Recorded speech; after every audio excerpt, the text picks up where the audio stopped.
आज हम आप लोगों के लिए क्लास 10वीं का केमिस्ट्री का पहला पार्ट का इम्पोर्टेंट जो भी ऑब्जेक्टिव है उसको हम इकट्ठा करके लेके आए हैं।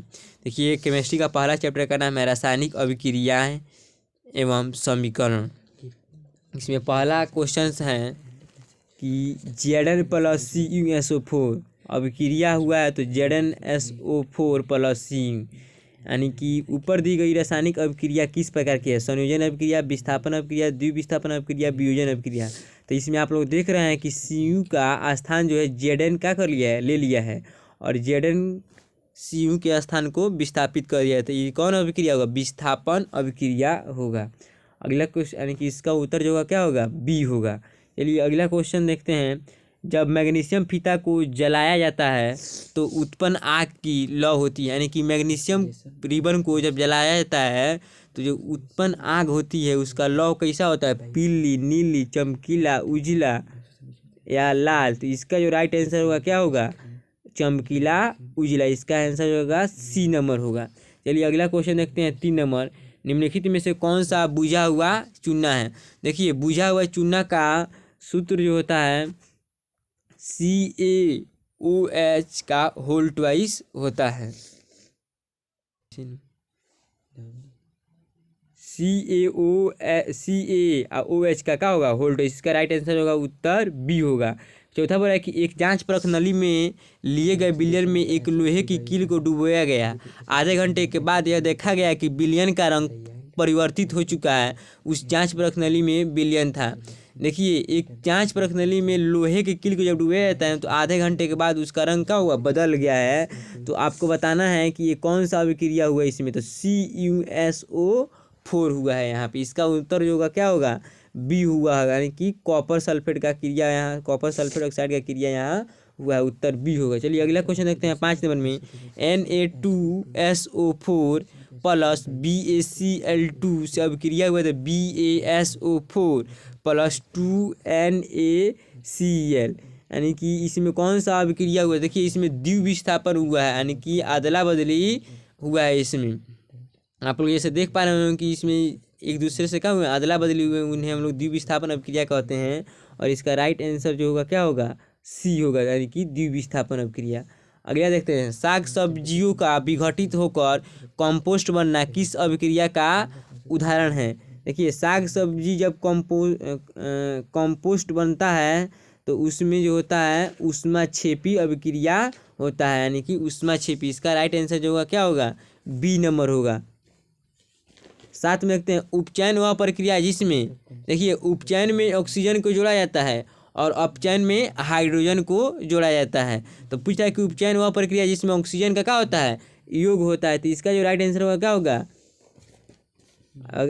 देखिए, ऑक्सीजन को उपचयन में जोड़ा जाता है, हाइड्रोजन का यानी कि हाइड्रोजन को घटाया जाता है और इलेक्ट्रॉन का वो त्याग करता है। और अपचयन में हाइड्रोजन को जोड़ा जाता है और ऑक्सीजन को घटाया जाता है। तो इसका जो होगा राइट आंसर क्या होगा? डी होगा, इनमें से सभी। जब सोडियम हाइड्रोक्साइड जिंक से अभिक्रिया करता है तो कौन सा उत्पाद बनता है? देखिए, सोडियम हाइड्रोक्साइड जब अभिक्रिया करेगा क्या चीज़ के साथ? जिंक के साथ, तो कौन सा उत्पाद होगा? तो इसका जो उत्पाद होगा Na2ZnO2 प्लस H2। इसका राइट आंसर होगा क्या होगा? डी होगा। चलिए अगला देखते हैं।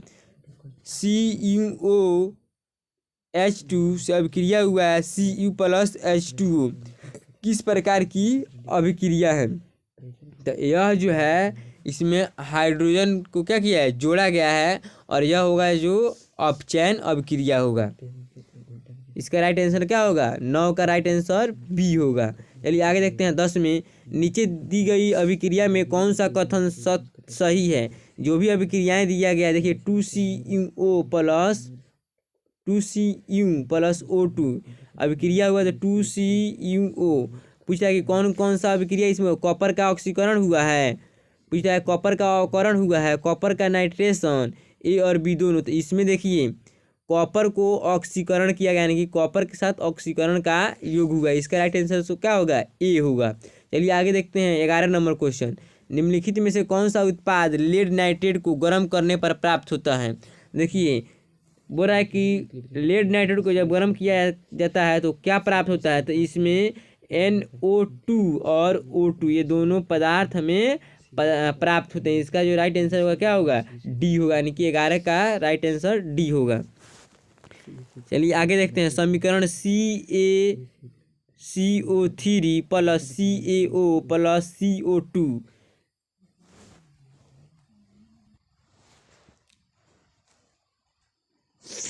किस प्रकार का समीकरण है। देखिए ये जो समीकरण है वियोजन है, यानी कि वियोजन यानी कि जिसमें जोड़ा जाता है।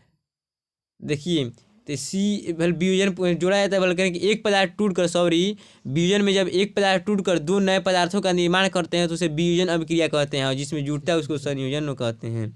तो वियोजन देखिए CaCO3 जब टूटा है तो CaO और CO2 का निर्माण हुआ, तो यह क्या होगा, वियोजन अभिक्रिया होगा। इसका राइट आंसर 12 का यानी कि 12 का राइट आंसर क्या होगा, ए होगा। चलिए आगे देखते हैं 13 नंबर क्वेश्चन।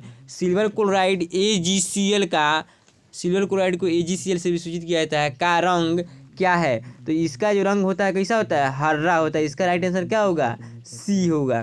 13 का राइट आंसर सी होगा। आगे देखते हैं 14 नंबर। फेरस सल्फेट क्रिस्टल का रंग होता है, यानी कि जो फेरस सल्फेट होता है उसका रंग कैसा होता है, तो उसका रंग जो होता है हरा होता है, यानी कि 14 का राइट आंसर क्या होगा, बी होगा। चलिए आगे देखते हैं। नाइट्रोजन डाइऑक्साइड NO2 के धुएं का रंग होता है। नाइट्रोजन डाइऑक्साइड NO2 के धुएं का रंग जो होता है भूरा होता है, यानी कि इसका राइट आंसर क्या होगा, ए होगा। चलिए आगे देखते हैं 16। श्वसन किस प्रकार की रासायनिक अभिक्रिया है, तो श्वसन जो है ऊष्माक्षेपी रासायनिक अभिक्रिया है, यानी कि इसका जो राइट आंसर होगा क्या होगा, सी होगा। 16 का करेक्ट आंसर सी होगा। चलिए आगे देखते हैं। मोमबत्ती किसका मिश्रण है, तो मोमबत्ती जो है हाइड्रो प्लस कार्बन यानी कि हाइड्रोकार्बन का मिश्रण है। मोमबत्ती को बनाने के लिए हाइड्रो और कार्बन की ज़रूरत पड़ती है। इसका राइट आंसर 17 का क्या होगा, बी हो जाएगा। चलिए आगे देखते हैं। जब किसी रासायनिक अभिक्रिया में अवक्षेप बनता है तब उसे कौन सी अभिक्रिया कहते हैं, तो अवक्षेप अभिक्रिया कहते हैं। जिसमें अवक्षेपण का निर्माण होता है उसे अवक्षेप अभिक्रिया कहते हैं। इसका राइट आंसर 18 का होगा, ए होगा। चलिए आगे देखते हैं। रासायनिक अभिक्रियाओं को व्यक्त किया जाता है संकेतों के रूप में, अणु सूत्रों के रूप में, समीकरणों के रूप में, सरल सूत्रों के रूप में। तो रासायनिक अभिक्रियाओं को व्यक्त किया जाता है समीकरणों के द्वारा, यानी कि 19 का जो राइट आंसर होगा क्या होगा, सी होगा, समीकरणों के द्वारा। चलिए आगे देखते हैं 20 नंबर क्वेश्चन। समीकरण के बाएं एवं दाएं दोनों ओर प्रत्येक प्रकार के परमाणुओं की संख्या समान है, यह समीकरण है। देखिए आप लोगों को संतुलित असंतुलित सिखाया जाया गया होगा, तो दोनों ओर जब समान होता है तो उसे हम लोग क्या कहते हैं, संतुलित रासायनिक समीकरण कहते हैं। तो 20 का बी होगा, यानी कि 20 का आंसर क्या होगा, बी संतुलित। चलिए आगे देखते हैं 21 नंबर में। निम्नलिखित में कौन समीकरण असंतुलित है, इसमें से आप देखिए किसमें बराबर संख्या नहीं दिया है उसको आप लोग हम क्या कहेंगे, संतुलित कहेंगे, असंतुलित कहेंगे। तो इसमें देखिए हाइड्रोजन 2 को दिया पहला नंबर में और क्लोरीन 2 को, फिर इधर भी अभिक्रिया के बाद भी उतने ही 2 को दे दिया है। फिर 2 में भी क्या है, बराबर है 2KCl 2 को है, O3 कितना है 3 गो है, तो O भी क्या है 6 गो है, इधर पूरा मिला के 6 गो, यानी कि यो बराबर है। लेकिन इसमें सी नंबर जो है क्या है, ई बराबर नहीं है, तो इसका जो राइट आंसर होगा 21 का क्या होगा, सी होगा। चलिए आगे देखते हैं 22 में। निम्नलिखित में कौन समीकरण संतुलित है, तो वो तो था असंतुलित वाला, तो जिधर बराबर नहीं था वहीं क्या होगा, असंतुलित। इसमें जो बराबर होगा उसी को हम लोग संतुलित कहेंगे, तो इसका जो राइट आंसर होगा सो क्या होगा, बी होगा। इसे NH4NO2 Na प्लस 2H2O। देखिए Na की संख्या इधर कितना है, N और A का, तो जितना इधर है उतना ही क्या है इधर है, इसलिए समीकरण क्या है, बराबर है। चलिए आगे देखते हैं 23 में। निम्नलिखित में कौन समीकरण संतुलित है, देखिए तो इसमें कौन समीकरण संतुलित है, तो Zn प्लस H2SO4, इसमें समीकरण को संतुलित है। तो देखिए इसमें डी नंबर जो है संतुलित है। जिंक का संख्या कितना है, डी में 1 है, इधर भी 1 है, हाइड्रोजन 2 है, इधर भी हाइड्रोजन 2 है, SO4 कितना है 4 गो, तो SO4 इधर कितना है 4 गो है, यानी कि इसका जो राइट आंसर होगा क्या चीज़ का, 23 का डी होगा। चलिए आगे देखते हैं 24 में, कैल्शियम कॉर्नेट को गर्म करने पर कैल्शियम ऑक्साइड एवं कार्बन डाइऑक्साइड बनते हैं, यह किस प्रकार की रासायनिक अभिक्रिया है। तो इसका जो राइट आंसर होगा क्या होगा, डी होगा, यानी कि अपघटन अभिक्रिया है। 24 का राइट आंसर क्या होगा, डी होगा। चलिए आगे देखते हैं 25 में, क्लोरोफिल और सूर्य प्रकाश की उपस्थिति में पौधे वायु से कार्बन डाइऑक्साइड एवं पृथ्वी से जल ग्रहण करके अपना भोजन तैयार करते हैं, यह किस प्रकार की अभिक्रिया है। तो यह प्रकाश रासायनिक अभिक्रिया है, यानी कि इसका जो राइट आंसर होगा क्या होगा, बी होगा। कभी कभी एग्जाम में पूछा था कि प्रकाश रासायनिक अभिक्रिया क्या है। चलिए आगे देखते हैं 26 में, सिल्वर नाइट्रेट के जलीय विलयन में सोडियम क्लोराइड का जलीय विलयन डालने पर अविलय सिल्वर क्लोराइड विलयन से पृथक हो जाता है, इस अभिक्रिया को हम लोग क्या कहते हैं, इस अभिक्रिया को हम लोग अवक्षेपण कहते हैं, यानी कि इसका राइट आंसर होगा 26 का सी। चलिए आगे देखते हैं, सोडियम हाइड्रोक्साइड और हाइड्रोक्लोरिक अम्ल के बीच अभिक्रिया होने पर सोडियम क्लोराइड एवं जल बनते हैं, यह अभिक्रिया कहलाती है। तो 27 का जो राइट आंसर होगा क्या होगा, बी नंबर होगा, उदासीनीकरण। उदासीनीकरण, जिसमें जल बनते होंगे, तो जल क्या होते हैं, उदासीन होते हैं, जल का कोई स्वाद होता है, नहीं होता, इसलिए इसको हम लोग उदासीनीकरण कहेंगे। आगे देखिए 28 नंबर में, निम्नलिखित में रेडॉक्स अभिक्रिया किस में कौन सी है। देखिए रेडॉक्स अभिक्रिया उसको कहते हैं जिसमें उपचयन और अपचयन दोनों हो, इसको अपोपचय भी कहा जाता है या रेडॉक्स भी हम लोग कह सकते हैं। तो देखिए कि इसमें उपचयन और अपचयन दोनों की क्रिया हो उसे हम लोग रेडॉक्स अभिक्रिया कहते हैं। तो जो बी नंबर है उसमें हाइड्रोजन और क्लोरीन दोनों दिया है, इसलिए इसको हम लोग रेडॉक्स अभिक्रिया कहेंगे। इसका जो राइट आंसर होगा 28 का बी होगा। चलिए आगे देखते हैं 29 नंबर में, निम्न में कौन रेडॉक्स अभिक्रिया है। तो इसमें भी हम लोगों का चुना है रेडॉक्स अभिक्रिया चुनना, जिसमें उपचयन और अपचयन दोनों की भागीदारी हो उसे हम लोग रेडॉक्स अभिक्रिया कहते हैं। तो इसका जो राइट आंसर होगा क्या होगा, डी होगा, CuO plus H2 CuS plus 2H2O, यानी कि 29 का जो राइट आंसर होगा क्या होगा, डी होगा। चलिए आगे देखते हैं 30 नंबर में, निम्नलिखित में कौन ऊष्माक्षेपी अभिक्रिया कौन सी है। 30 में चुनना है कि उसमें कौन ऊष्माक्षेपी अभिक्रिया है। इसका जो राइट आंसर होगा सो क्या होगा, बी नंबर होगा, C plus O2 CO2 plus 94.45 calorie का जो होगा ऊर्जा मुक्त करेगा, ठीक है, उष्मा को मुक्त करेगा। चलिए इसका आगे देखते हैं 31 नंबर में, निम्नलिखित में कौन ऑक्सीकारक है। तो देखिए ऑक्सीकारक जो है O2 है, यानी कि ऑक्सीजन, ऑक्सीकारक मतलब ऑक्सीजन और O का है ऑक्सीजन है, इसलिए इसका जो राइट आंसर होगा क्या होगा, 31 का डी होगा। आगे देखिए 32 में, निम्नलिखित में कौन अकारक गुण प्रदर्शित करता है। इसका जो राइट आंसर होगा 32 का H2S, इसका जो राइट आंसर होगा सी नंबर होगा। आगे देखिए समीकरण 2Cu प्लस O2 2CuO किस प्रकार की अभिक्रिया है। यह अभिक्रिया जो है ऑक्सीकरण है, इसमें ऑक्सीजन की को क्या किया है, जोड़ा जा रहा है, इसलिए एक ऑक्सीकरण अभिक्रिया है। आगे देखिए 34 नंबर में, अभिक्रिया Fe2O3 प्लस 2Al अभिक्रिया हुआ है तो Al2O3 प्लस 2Fe किस प्रकार की अभिक्रिया है। तो यह अभिक्रिया जो है संयोजन अभिक्रिया, यानी कि इसमें क्या हुआ है, जोड़ा जा रहा है सबको एक साथ, इसलिए इसको हम लोग संयोजन अभिक्रिया कहते हैं। आगे देखिए सॉरी 34 का जो संयोजन नहीं है, इसमें होगा विस्थापन अभिक्रिया, यानी कि विस्थापित न कर रहा है, इसको Fe को Al क्या किया, विस्थापित कर लिया है। तो 34 का जो राइट आंसर होगा सो क्या होगा, सी होगा, विस्थापन अभिक्रिया। आगे देखिए 35 में, अभिक्रिया CuO प्लस H2 अभिक्रिया हुआ है तो Cu प्लस H2O किस प्रकार की अभिक्रिया है। तो यह अभिक्रिया जो है अपचयन अभिक्रिया है, इसमें देखिए हाइड्रोजन को जोड़ा जा रहा है, अगर इसमें ऑक्सीजन को जोड़ा जाता तो इसको हम लोग उपचयन कहते, और इसमें क्या किया, हाइड्रोजन को जोड़ा, इसलिए इसको हम लोग इसको अपचयन कहेंगे। इसलिए 35 का जो राइट आंसर होगा क्या होगा, ए होगा, अपचयन। आगे देखिए 36 में, अभिक्रिया 2PbO plus C plus 2Pb plus CO2 के लिए निम्नलिखित में कौन कथन सत्य है। देखिए इसमें 4 कथन दिया है, पहला में दिया शीशा अपचयित हो रहा है, दूसरा CO2 उपचयित हो रहा है, तीसरा लेड ऑक्साइड अपचयित एवं कार्बन उपचयित हो रहा है, इनमें कोई भी नहीं। तो इसका जो राइट आंसर होगा सी नंबर होगा, लेड ऑक्साइड अपचयित एवं कार्बन उपचयित हो रहा है। देखिए यह वीडियो हम आप लोगों के लिए बहुत सारे बुक को देखने के बाद उससे क्वेश्चन को संग्रह किए हैं। इसमें हमें काफ़ी मेहनत करनी पड़ती है, काफ़ी हमें मेहनत करना पड़ा है इसके लिए। तो कृपया आप लोग लाइक करना ना भूलें और अपने दोस्तों को भी बताएं जो इस साल एग्ज़ाम देने जा रहे हैं, उनसे बोलिए कि क्वेश्चन को सॉल्व करके देखें। अब तब उनको पता चलेगा कि उनकी तैयारी कितना हद तक हुआ है। और जो इस साल 10वीं में जाएंगे या 10वीं क्लास में जाने वाले हैं, वो अपना तैयारी शुरुआत से कर सकते हैं इसके साथ। देखिए आप लोग हमारे चैनल को सब्सक्राइब करना ना भूलिएगा। चैनल का हमारा नाम है Irish study point, Irish study point. आगे चलते देखते हैं 37 नंबर क्वेश्चन, AB + CD अभिक्रिया हुआ है तो AD + CB अभिक्रिया का नाम बताइए। इसमें कौन अभिक्रिया हुआ है? तो इसमें हुआ है उभय विस्थापन अभिक्रिया हुआ है, यानी कि विस्थापित कर रहा है। ए के साथ D हुआ है और C के साथ क्या हुआ है?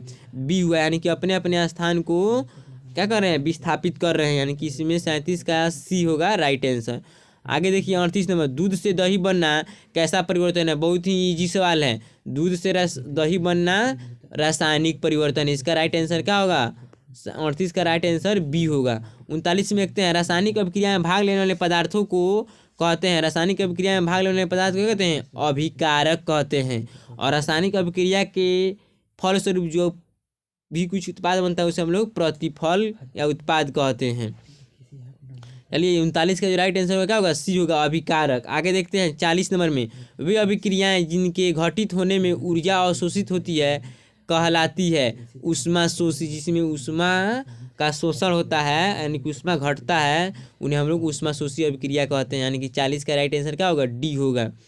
41 में, काली चूना पर जब जल डाला जाता है तब अभिक्रिया होती है, यानी कि इसमें कौन सी अभिक्रिया होती है? ऊष्मा क्षेपी अभिक्रिया होती है जब काली चूना पर जल को डाला जाता है। तो इसका राइट आंसर 41 का क्या होगा? ए होगा। आगे देखिए 42 नंबर में, क्लोरोफिल और सूर्य प्रकाश की उपस्थिति में पौधे वायु से कार्बन डाइऑक्साइड एवं पृथ्वी से जल ग्रहण करके अपना भोजन तैयार करते हैं। यह किस प्रकार की अभिक्रिया है? यह जो अभिक्रिया प्रकाश रासायनिक अभिक्रिया है। और इस सब को अगर पूछ दे परीक्षा में कि प्रकाश रासायनिक अभिक्रिया क्या है, तो आप लोग लिखिए क्लोरोफिल और सूर्य प्रकाश की उपस्थिति में पौधे वायु से कार्बन डाइऑक्साइड एवं पृथ्वी से जल ग्रहण करके अपना भोजन तैयार करते हैं। इस संपूर्ण प्रक्रिया को हम लोग प्रकाश संश्लेषण के नाम से जानते हैं। इसे फोटोसाइंथेसिस भी कहते हैं अंग्रेजी में। चलिए 42 का जो राइट आंसर होगा क्या होगा? बी नंबर होगा। चलिए आगे देखते हैं 43 में, निम्न में कौन सा पदार्थ सूर्य प्रकाश के प्रभाव से अपघटित हो जाता है? तो सूर्य प्रकाश के प्रभाव से अपघटित होने वाला इसमें पदार्थ जो है डी नंबर है। ठीक है, इसका राइट आंसर क्या होगा? AgBr। चलिए आगे देखते हैं 44 में, निम्नलिखित में कौन उपचायक है? देखिए उपचायक अपचायक आपको पढ़ाया गया होगा। यदि आप नहीं पढ़े हैं तो आप हमारे चैनल को सब्सक्राइब कर लें, वहाँ पे वीडियो दिया जाएगा, आप उसके सहायता से पढ़ लीजिएगा कि उपचायक क्या है, अपचायक क्या है, उपचयन क्या है, अपचयन क्या है। ये सभी बातें वहाँ पे आपको मिल जाएंगी। सबका वीडियो हमारे इस चैनल पे अपलोड होता रहेगा। चलिए आगे देखते हैं, पूछा 44 में निम्नलिखित में कौन उपचायक है? तो इसका जो राइट आंसर होगा क्या होगा? सी होगा, O2 जो है क्या है? उपचायक है। चलिए आगे देखते हैं, शरीर में भोजन का पचना किस प्रकार की अभिक्रिया है? शरीर में भोजन का पचना क्या है? ऑक्सीकरण है, यानी कि 45 का जो राइट आंसर होगा क्या होगा? बी नंबर होगा। चलिए आगे देखते हैं 46 में, अम्ल और क्षार के बीच अभिक्रिया होने पर लवण एवं जल बनते हैं, यह अभिक्रिया कहलाती है उदासीनीकरण। आपको हम पहले भी अभी इसी वीडियो में बोले हैं कि जहाँ जल का निर्माण हो, लवण का निर्माण हो, उससे हम लोग उदासीनीकरण कहते हैं, क्योंकि जल का कोई स्वाद नहीं होता है। आप लोग पढ़े होंगे कि जल क्या होते हैं? उदासीन होते हैं, और उनका मान कितना होता है? 7 होता है, इसलिए इसे हम लोग उदासीनीकरण अभिक्रिया भी कह सकते हैं। 47 में, वसा युक्त अथवा तेलीय खाद्य सामग्री को जब लंबे समय तक रख दिया जाता है तो वह विकृत गंधी हो जाता है। इसका कारण है उसका क्या होना? उपचयित हो जाना। जब उपचयित हो जाते हैं तो उसमें क्या होते हैं? विकृत गंधिता उत्पन्न हो जाती है, यानी कि 47 का राइट आंसर होगा क्या? ए नंबर होगा। चलिए आगे देखते हैं 48 में, प्राकृतिक गैस CH4, प्राकृतिक गैस को CH4 से भी दर्शाया जाता है का दहन है। इसका जो राइट आंसर होगा क्या होगा, इनमें से कोई नहीं होगा। इसका दहन में इसका 48 का क्या होगा, इनमें से कोई नहीं होगा। चलिए आगे देखते हैं 49 में, निम्नलिखित में कौन सा पदार्थ बिना ज्वाला के जलता है। तो बिना ज्वाला के इसमें कौन जलता है, इसका जो राइट आंसर होगा क्या होगा, कोयला जो है बिना ज्वाला के जलता है। 49 का राइट आंसर क्या होगा, सी होगा। चलिए आगे देखते हैं 50 में, लौह चूर्ण पर तनु हाइड्रोक्लोरिक अम्ल डालने से निम्नलिखित में कौन सी क्रिया होती है। तो इसमें जो होता है कौन सी क्रिया होता है, हाइड्रोजन गैस एवं फेरस क्लोराइड बनता है। अगर लौह चूर्ण पर तनु हाइड्रोक्लोरिक अम्ल डालेंगे तो हाइड्रोजन गैस एवं फेरस क्लोराइड का निर्माण होगा। चलिए आगे देखते हैं 51 में, लाल तप्त लोहा पर जलवाष्प प्रवाहित करने पर निम्न में कौन सा यौगिक बनता है। तो इसका जो राइट आंसर होगा क्या होगा, सी होगा, Fe3+O4 फेरस ऑक्साइड। यानी कि लाल तप्त लोहा पर जब जल डालिएगा तो Fe3O4 का निर्माण होगा। इसका जो राइट आंसर होगा क्या होगा, सी नंबर होगा। चलिए आगे देखते हैं 52 में, निम्नलिखित में कौन सा युग्म एकल विस्थापन अभिक्रिया प्रदर्शित करता है। तो एकल विस्थापन अभिक्रिया देखिए AgNO3 विलयन एवं कॉपर धातु जो है, इसका जो राइट आंसर होगा 52 का क्या होगा, डी होगा। यही जो है एकल विस्थापन अभिक्रिया को प्रदर्शित कर रहा है। 53 में, अभिक्रिया जिसमें आयनों का आदान प्रदान हो कहलाता है द्विविस्थापन अभिक्रिया। लिखाया होगा कि वैसे रासायनिक अभिक्रिया जिसमें दो आयनिक यौगिक अपने आयनों का अदला बदली करके एक नए पदार्थ का निर्माण करते हैं, उसे द्विविस्थापन अभिक्रिया कहते हैं। 53 का जो राइट आंसर होगा क्या होगा, बी होगा। चलिए आगे देखते हैं 54 में, चांदी के संरक्षण के फलस्वरूप उस पर किस रंग की परत बनती है। चांदी के संक्षारण के फलस्वरूप उस पर किस रंग की परत बन जाती है, तो काली रंग की परत बन जाती है। यानी कि 54 का जो राइट आंसर होगा क्या होगा, सी होगा। 55 में देखते हैं H2S+I2 अभिक्रिया 2HI+S में कौन उपचायक है। इसका जो राइट आंसर होगा I2 होगा, यानी कि 55 का बी। आगे देखिए 56 में, लोहे पर जंग लगने की क्रिया को क्या कहते हैं हम लोग, संक्षारण कहते हैं। यानी कि 56 का जो राइट आंसर होगा क्या होगा, ए होगा। चलिए आगे देखते हैं, चिप्स की थैली में चिप्स को उपचयन से बचाने के लिए कौन सी गैस भरी होती है। देखिए इसमें नाइट्रोजन गैस भरा होता है।